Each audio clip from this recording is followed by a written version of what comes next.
And right now we have an incredibly intense, significant line of thunderstorms coming through the area. It is a wall of water. It's essentially a hurricane over Iowa. There are just cars totally stopped. Visibility is down. This is the intensity that is coming to Cedar Rapids and Iowa City. This is an incredibly dangerous thunderstorm.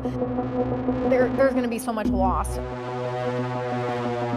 This is insane. You can hardly see what's going on here, and this is coming into Cedar Rapids now, and it is going to go to Iowa City next.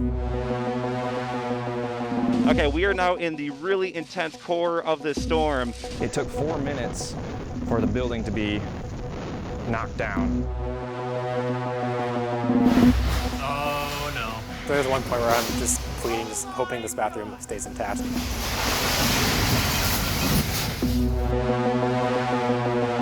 Trees are coming down, wind. My first thought, because I'd never heard of a derecho, was, is this a tornado? Oh, we lost a window. You hear the railroad sirens going off. There's not a train coming. This is on top of the tracks. I've never seen anything like it. Those were the sights and sounds from a day chiseled into the history books of eastern Iowa. I'm WeatherFirst Chief Meteorologist Rebecca Kopelman. Welcome to the Iowa Derecho 5 years later. August 10th, 2020, the day the costliest thunderstorm in U.S. history and the strongest derecho on record moved across the Midwest. Powerful winds took less than an hour to destroy homes, take out millions of acres of corn, damage businesses, knock out power. The day the landscape of Cedar Rapids changed with massive tree loss. It may have also been the day you first learned the word. Interestingly enough, the term derecho was invented, for lack of a better word, here in Iowa. The word isn't new. In fact, a University of Iowa professor coined the term derecho in 1888 to describe winds in a thunderstorm going in one direction. But it's a word that now brings concern and anxiety following the devastating storm 5 years ago. We knew that this was going to be a historical event for the state of Iowa. 2020 was an anomaly, with top wind speeds almost double that of a baseline derecho. Those strong winds also lasted nearly an hour in Cedar Rapids, when typically the storm is gone in 10 or 15 minutes. Each derecho is different, but they are all dangerous. That was, again, the strongest derecho that we've seen in the United States. We had wind speeds approaching 140 miles per hour in eastern Iowa. Cedar Rapids lost 70 to 80% of the canopy of trees within the city. Devastating swath of damage across the state. Derechos all have the same criteria, but they're not all the same. They're not all 2020. A derecho is a long-lived windstorm that produces damage along a path of at least 240 miles and is 60 miles wide. It must contain wind gusts of 58 miles per hour, along with frequent gusts of 75 miles per hour. A particular set of ingredients that have to come together. That's why we don't see them that often, but when these ingredients do come together, we can get into some very bad situations. Derechos happened in Iowa prior to 2020 and have happened since, with one as recently as July of 2025. Historically, Iowa experiences one derecho every 2 years. We're not going to see derechos often, but we need to be weather aware when these things happen. A chaotic calm in the immediate aftermath of the derecho. The countless downed trees made it tough to get anywhere, and with power knocked out across almost the entire county, just communicating with people was next to impossible. WeatherFirst meteorologist Kason Frericks is getting firsthand accounts of what first responders saw 5 years ago. Cedar Rapids police and fire crews are trained to be ready for any and all challenges, but August 10th of 2020 threw everything at the city's first responders, and it was one step at a time handling everything. Here are their stories in their own words about what they dealt with as the storm moved in. The wind really started picking up and it got dark, and I told my wife, you're not going back to work, and I headed back towards the PD. No sooner did I park my patrol car and walk through the employee entrance, the tree that was by the employee entrance blew over behind me as I walked in the door, and then the brunt of it hit. Oh my. You know, with a lot of storms, you have that 30 to 90 seconds of high winds, and then it kind of settles into a typical thunderstorm. And when they kept going, that's when I knew the indication was bad. Oh my God! The difficult part with this storm was that it infected the entire city. It just wasn't like the flood where it was the areas around the river, but it was the whole 75 square miles of Cedar Rapids that was affected by this. I had attempted to send out a page to get as many people in as possible, but cell phone towers were down, power was out, so I was getting zero response on that. The calls for service started going absolutely through the roof. Dispatch started receiving multiple 911 calls.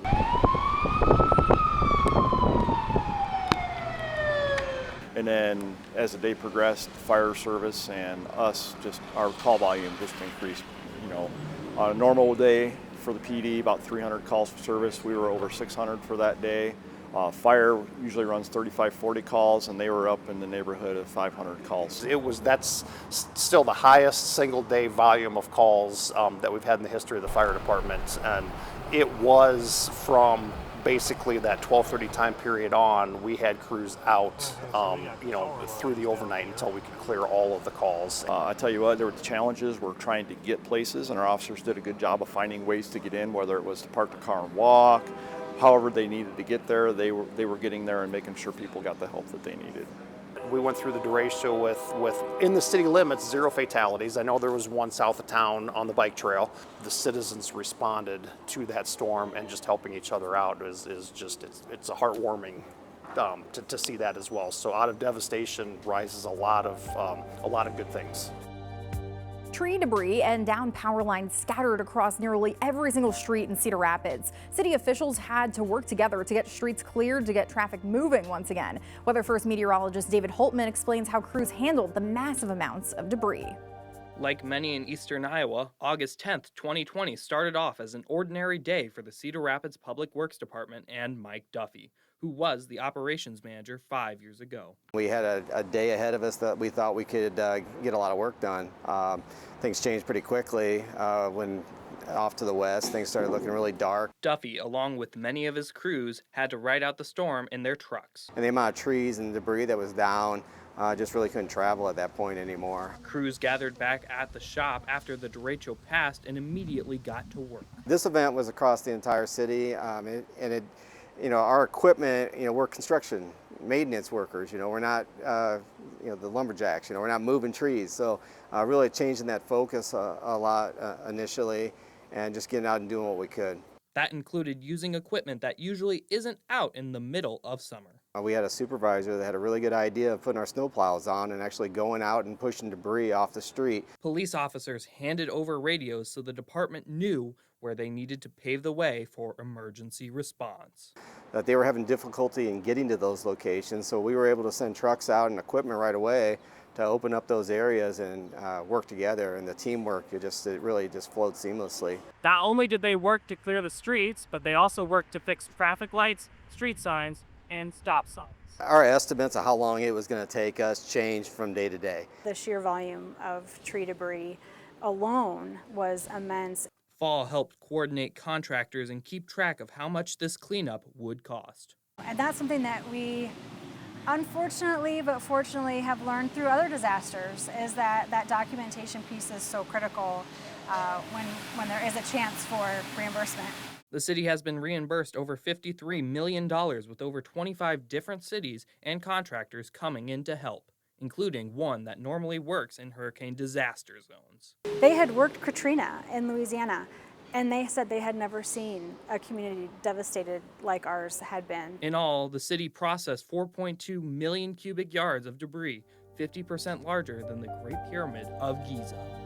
2/3 of Cedar Rapids' tree canopy totally wiped out, millions of trees impacted, and replacing them can't happen overnight. WeatherFirst meteorologist Grayson Freund brings us the community efforts to help restore what was lost. It was a storm that no one had time to prepare for. Stay up, trees, stay up. And trees that took generations to grow were brought down in minutes. Oh my God, holy cow. We lost an estimated 70% of our tree canopy in 45 minutes, so that's estimated at 670,000 trees. We went from a 24% canopy overall shade coverage in town and dropped to 8%. Cedar Rapids was hit hardest by the storm, but across all of Linn County, around 953,000 trees were damaged or destroyed, with an estimated 7 million trees lost statewide.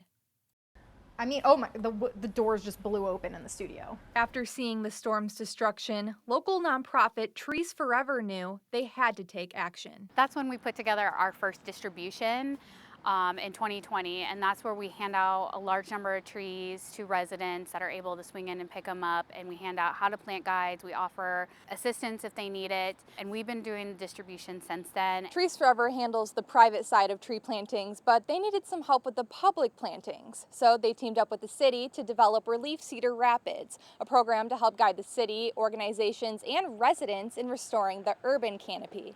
It was identified that to get a good running start on replacing some of those 670,000 over 10 years, it's a stretch, but we identified the goal to plant 42,500 trees. 3 years after planting, city forestry staff will do structural prunings, followed by cyclical prunings every 5 to 7 years to ensure their branches and canopy can withstand future storms. It's also why we're planting trees closer than we did before the derecho, because we want those roots to intertwine to give better support to the trees.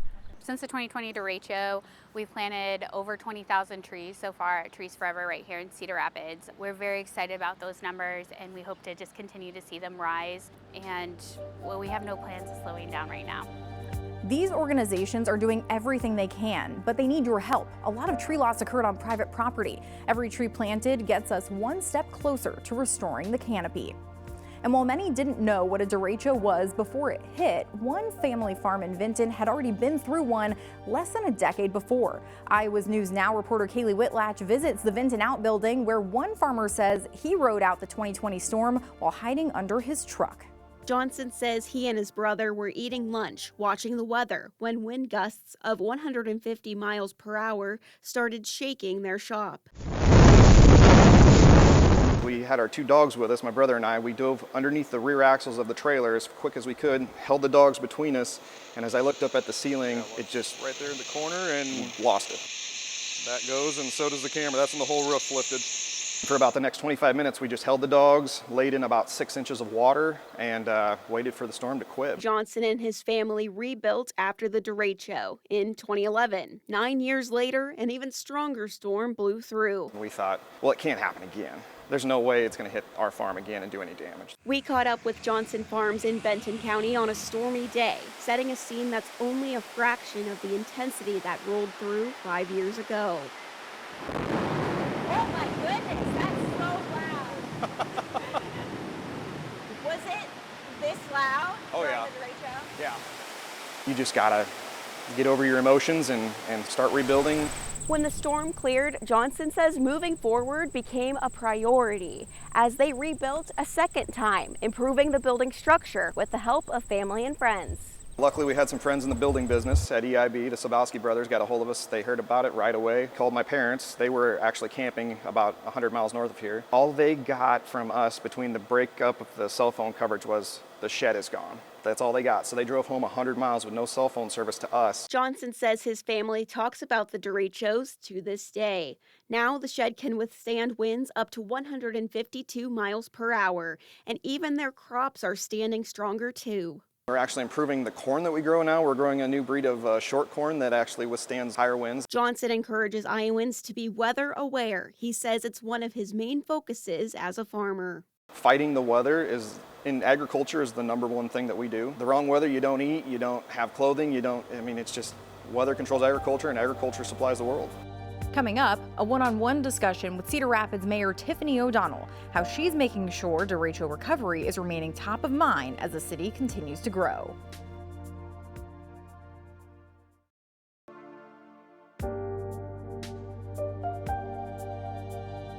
Completely recovering from the derecho is a process that will take decades, and crews around Cedar Rapids have been working on rebuilding and regrowing the city for the better since the winds died down on August 10th. Iowa's News Now anchor Mitch Fick sits down with Cedar Rapids Mayor Tiffany O'Donnell to talk about 2 major factors in that recovery process. How do you make sure that, initiatives like Relief, groups like Trees Forever have the volunteers and the support and the infrastructure and the logistics to make sure you're not planting saplings and a year later we've got to do it again because there hasn't been the proper upkeep? How do you make sure the proper foundations, literally and figuratively, are laid to make sure that tree canopy a half a century from now is what it was in 2020? Mm-hmm. I think it all goes back to having a plan and having a commitment by the city to act on the plan. Relief is a major initiative by the city and a major, fundraising effort by the city and others, to the point of, for example, on my last trip to DC just a couple months ago, when we talked about getting flood protection paid for, we also say, oh, by the way, there's this thing called relief. When we have new companies come to town and they say we want to do a development agreement, we say, oh, okay, well, we're happy to help you out, and here's how you can help us out in making sure that our neighborhoods have trees in them again. So relief remains a headline for this city, and I think as long as it is in the Envision CR plan, this is a city that really believes in a roadmap and a plan, and as long as it's there, and I don't see it going anywhere, there will be that commitment. You touched upon Trees Forever. Trees Forever is a great partner for getting trees in the ground, certainly in public places.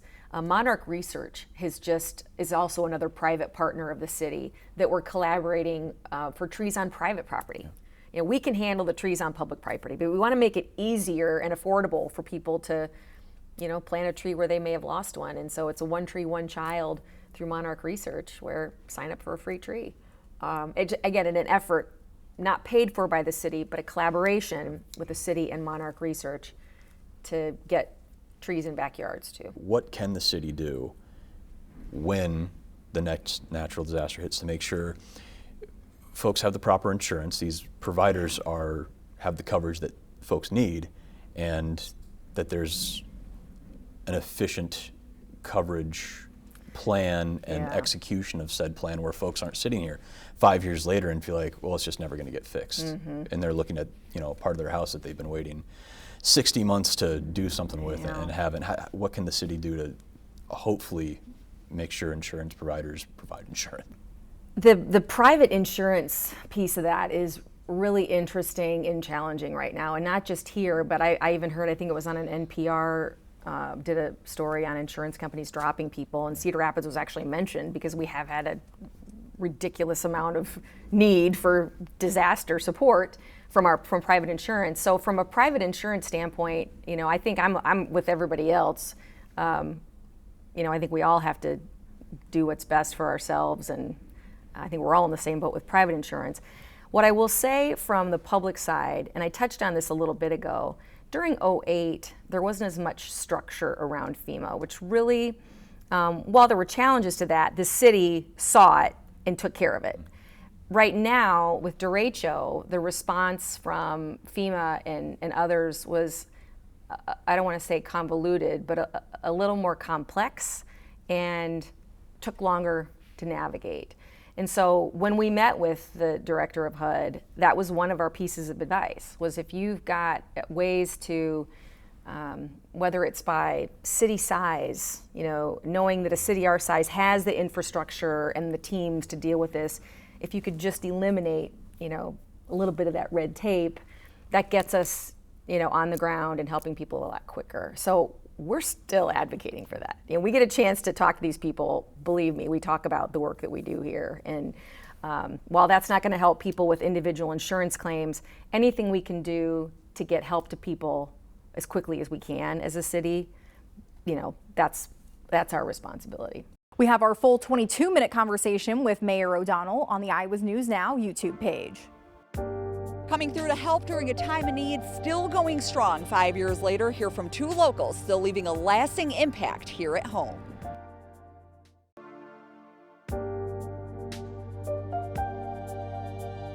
The derecho lasted less than an hour here, but it's an open scar that's still felt every time the sky turns dark. Iowa's News Now anchor Lauren Avenatti shares one woman's story of survival and the lasting storm anxiety that's followed. From the outside, much of Cedar Rapids looks recovered from the derecho. But what you can't see is the anxiety, the nightmares, the triggers that still live on in many. For Barb Hartgrave, the owner of County Line Barbecue and Catering, it's a day seared into memory. She was inside her food truck, the BBQ barn, when the storm hit. We had served a few people and we could just see the clouds just coming in and it was just pitch black. Chris said, let's get underneath the table. So there was a table behind us. So we got underneath the table and it wasn't 2 minutes later, the whole thing just tipped over backwards on us. For 45 minutes, we sat there and you just don't get over this. You don't get over something like this. Barb did make it out, but like many others, the emotional impact didn't disappear when the skies cleared. I think I am more afraid because I think the worst now. When there is a chance of storms, Barb will no longer go out in her BBQ barn in fear of reliving the horror of August 10th, 2020. This is called storm anxiety, and it's a weather-related form of PTSD. According to Foundation 2 Crisis Services, anxiety related to the derecho has persisted for years, with many people still affected by what happened that day. Some people, if they see on the news that there's a storm warning, or if they hear on the radio, the buzzer that goes off for a storm, they might experience increased heart rate. They might feel their body tense up. They might notice that they're starting to really worry and getting racing thoughts. They might feel like they have to get out of the situation quickly. And while Barb and many others continue to heal, local resources remain a vital part of the recovery process. I think that just to normalize and validate that it's a very common experience. A lot of people experience it, especially with us having within the past couple of years a really big, significant, traumatic weather event. And so it's really common and really valid that you're feeling that way. I would encourage to seek help, however that looks. We didn't lose any lives, property. Yes, we lost some property, but not. I thank God for what we did not lose. Storm anxiety is a very real and very present issue for many in Cedar Rapids. But the good news is help is available. Foundation 2 encourages you to reach out. No one should have to deal with this alone. Out of devastation often comes acts of bravery, courage, and kindness. This storm proved Iowa Nice prevails. Local businesses and average people had one mission: to help. As Iowa's News Now anchor Netta Shama shows, they're still going strong even today. I mean, it was chaos, right? So no cell service, no electricity, people couldn't cook food. Just driving through the community was devastating as you saw trees in the roads, on houses, on cars, just trying to figure out what was next and how people were going to start that recovery process. At that point, Raymond Seidel took matters into his own hands. I started a Facebook group to just try to get my friends and family together to figure out what it was that they needed to start down their road to recovery. And little did I know that Facebook group was going to explode into a trading post, as I called it back in the day, where we were able to bring in donations to the community as well as distribute them and bring in volunteers to send throughout the community as well. It's unlimited things that we would do to help the community, and with us being in the food business, it's a little easier to help versus writing a check for someone. Help is exactly what Willie Ray Fairley and the team at Willie Ray's Q Shack did when disaster struck on August 10th. I actually drove head first into the storm, which is crazy. And then we started feeding our community in the neighborhood that I live in, and I just grabbed the food that we had and cooked it, and everybody came out. I was like, you know what? I should just do this at my shop, because we was driving around the neighborhoods passing out food. The generosity never stopped. Doing something to help someone and they turn around and grow your business when you wasn't even thinking about that. And it's really unreal. The night of the storm when we was feeding our neighbors, I actually took my work shirt off so people didn't think I was trying to do it for my business. No one has power in the neighborhood, and how is everyone gonna eat, And if I wouldn't use my food would have went bad. For Raymond and Willie, it was proof through so much destruction, there's lessons that are priceless in a community that lives Iowa strong. We met our neighbors. We met people across the community who we could help. Coming together and sharing whether it was my passion or their experience and knowledge, that's what brought all of this together to make it possible for our community to triage and then, of course, work towards that recovery. Once things happen in these neighborhoods, Iowa will come together. You know, I'm pretty sure a lot of states are the exact same, you know, but I spent a lot of years here, and when there's a need, people come together. And I just wish that it was a day-to-day thing. Everyone, just like when derecho happened, if everybody lived that way every day, ready to lend a hand and help, who knows where this world could go. It seems every year we see more and more historic weather events like the 2020 derecho. The National Oceanic and Atmospheric Administration, NOAA, is the one tracking it all and at the forefront of research for meteorology. But many in the weather community are concerned recent cuts have started to take away resources. You can think of it like a puzzle, and you're losing pieces. And if you lose a couple of pieces, you know, it's not too big of a deal. But you start losing more and more pieces over time, that can be problematic. That's the concern from retired National Weather Service meteorologist Ray Wolf, as the agency is now working with less information. That's following the Department of Government efficiency cuts, which included slashing weather balloon launches at 13 out of 100 sites in the country. Well, the weather balloons serve two primary purposes. One, their input into the computer models and their ground truth. The other way they're used is just simply from an observational purpose.